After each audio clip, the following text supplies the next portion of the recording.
You don't have to go to a meathead gym if you're uncomfortable with strength training exercises. You can start in the comfort of your own home and know that there are massive waves of progress that can be made with just a set of dumbbells. Welcome to the show where we help you make smart nutrition simple. If you want proven nutrition strategies to help you build a better body and create the energy to show up for your family without overly restrictive and unrealistic dieting, then you're in the right place. Make sure to subscribe and enjoy this episode. What is going on? Welcome back to another episode of the Smart Nutrition Made Simple show. As always, I'm your host, Ben Brown, owner and head coach here at Body Systems. We're an online nutrition and fitness coaching company, and we help you change your belief system around what it means to be healthy. And part of that is by answering your questions. Like in today's Q&A, I'm going to be talking about some of the most pressing questions and answering some of the most pressing questions about nutrition, fitness, and fat loss. First off, I'm discussing how to shift your mindset from viewing exercise as a chore to embracing it as a privilege. This is a game changer for anyone that's feeling stuck in their fitness routine.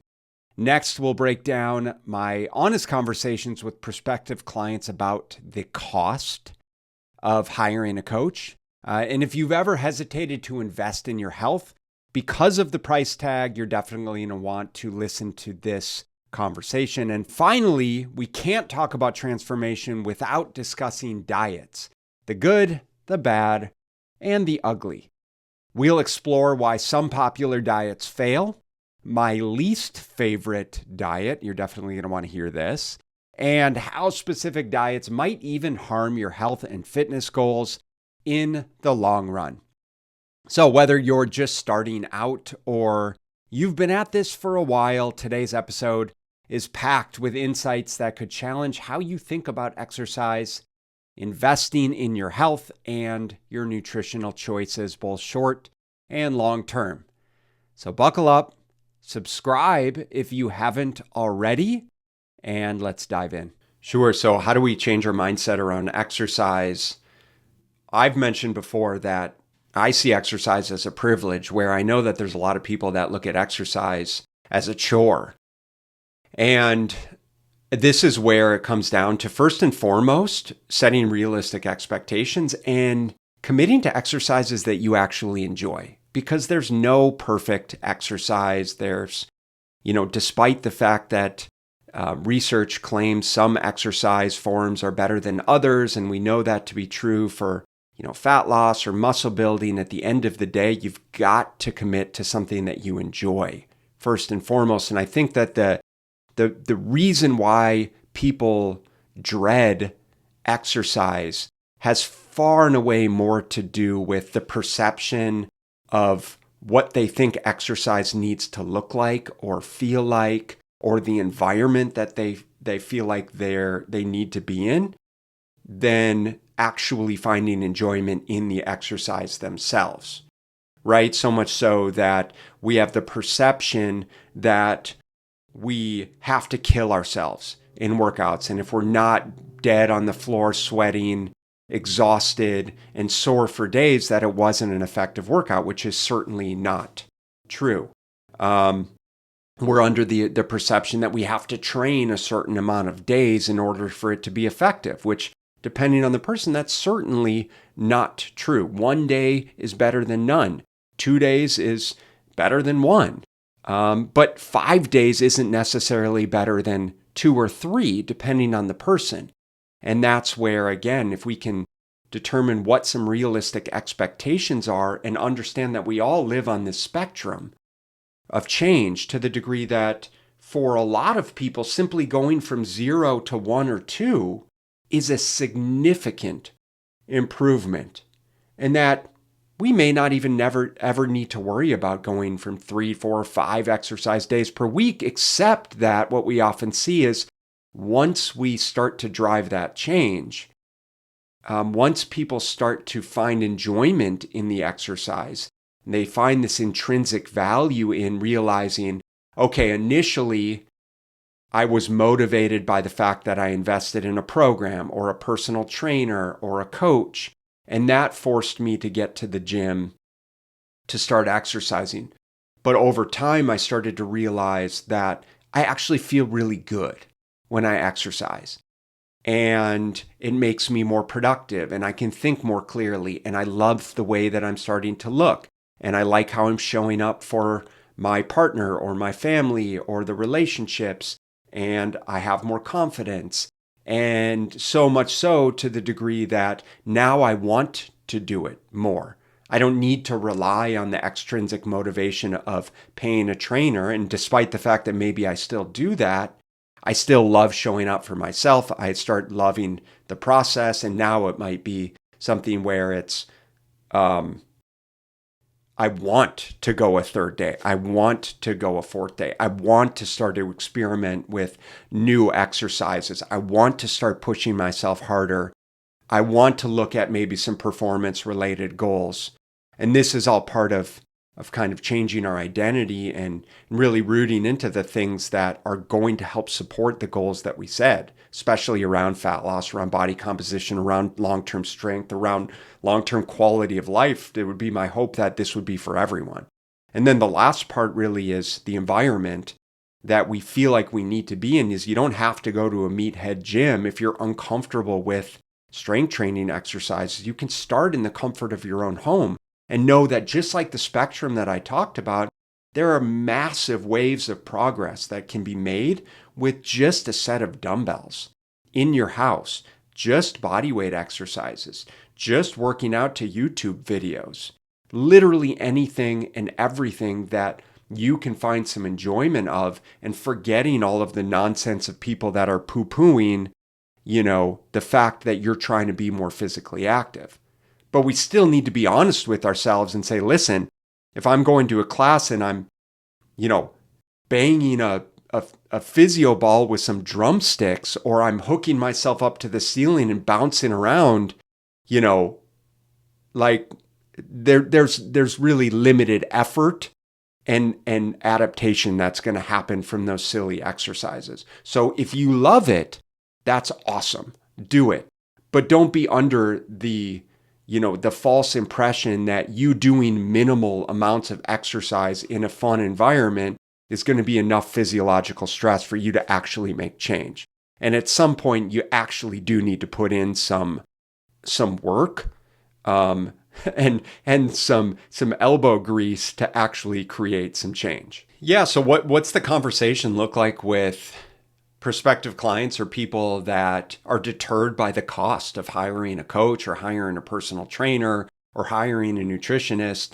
And really what it comes down to is how much you value your time, your worth, and how serious you are about accomplishing your goals. Because while we look at how much it's going to cost us to acquire these skills and these tools, we're not paying attention to what it's already costed us, right? What we've already invested in this process.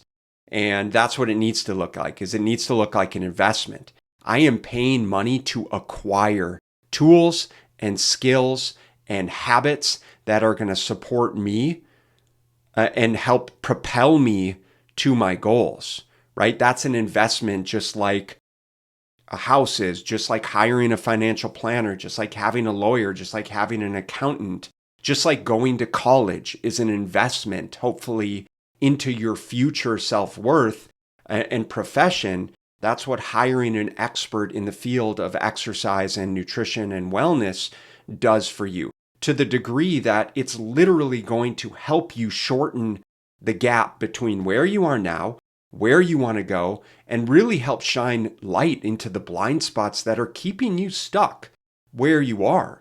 So if you've been in a position where you've tried all of the diets, you're reading everything online, and while something may have worked for a short period of time, you lost some weight, but you gained the weight back, and be honest with yourself here. If you're not where you want to be, you've tried things in the past, and you think that you quote unquote know what to do, and you can do it on your own, well, maybe that's true, but likely it's not. Otherwise, you'd already be there and we wouldn't be having this conversation.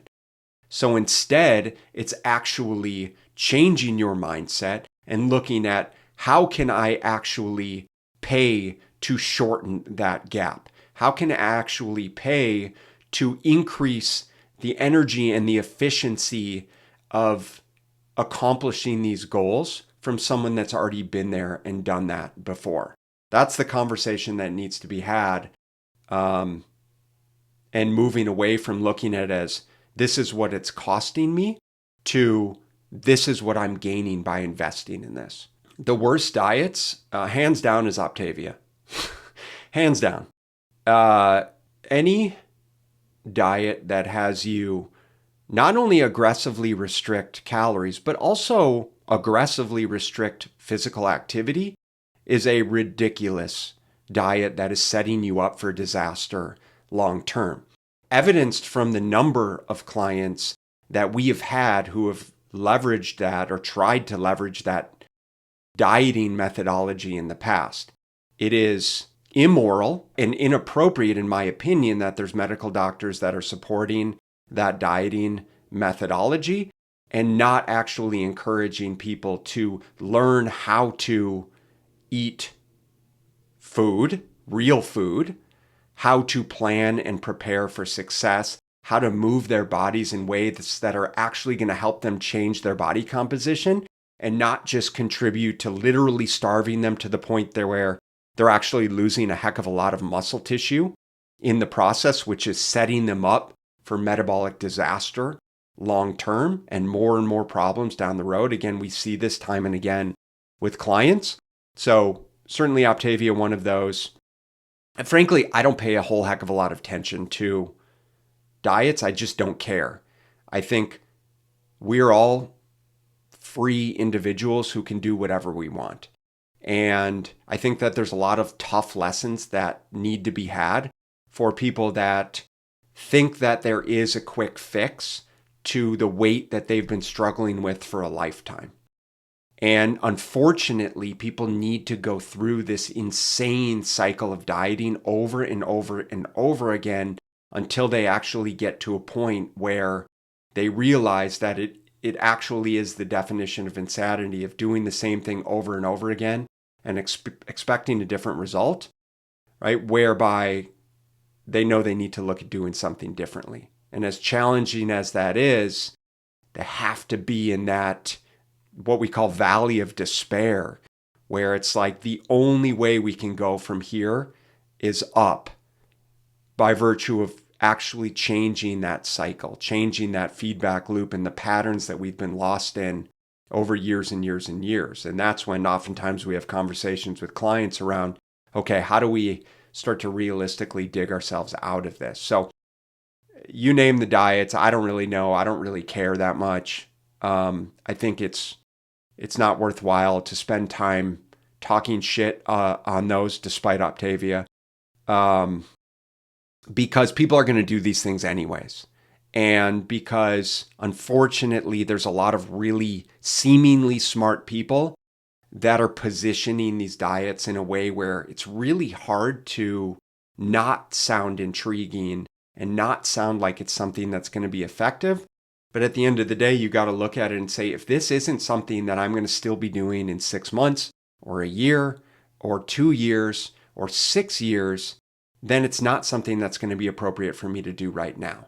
So you can say the same thing for completely eliminating macronutrients, for detox diets and pills and fads, and the list goes on and on. And as it pertains to weight loss drugs, I'll say the same thing with respect to weight loss drugs, as I said with diets, is it's one thing if from a medical standpoint, you need these weight loss drugs, these peptides, like these GLP-1 agonists, like semaglutide or tirzepatide, to help you basically stay alive, to help you lose weight so that you can be healthy, more metabolically healthy, so that you can manage your blood sugar levels, so you can not die of some other disease state.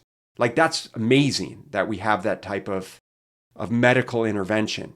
But as it pertains to losing that last 10 pounds of quote unquote stubborn body fat because you're not willing to go out of your way to do all of the things that we preach in our coaching business around consistent strength training, managing your calories, taking ownership and responsibility over your food choices, thinking that alcohol is serving you in any kind of way, and not dampening the fat loss process. It would be, illogical to think any other way. And so I'm neither for it nor against it. I think that anyone can make a case depending on their situation. And we support plenty of clients who utilize these weight loss drugs that are not type 2 diabetic. And it's simply our responsibility to do the exact same things that we would do with someone who's not on the drugs, of just teaching them how to be a responsible adult and eat in a way that's going to sustain them and the body composition changes and quality of life that they're looking for the long term. Well, there you have it. That's it for this episode of the Smart Nutrition Made Simple show. If you have questions that you'd like us to tackle in an upcoming episode, then we can't wait to hear from you. So you can submit your questions directly by just messaging us on our social media. That's at Body Systems Coaching, or you can just message me personally, ben@bodysystems.com. Appreciate you guys listening, and I will catch you in the next episode. Thank you so much for listening. And if you found this content valuable, here are 4 ways I can help you in your nutrition journey for free. 1. Grab a free copy of my Fat Loss Fix Guide at fatlossfixguide.com.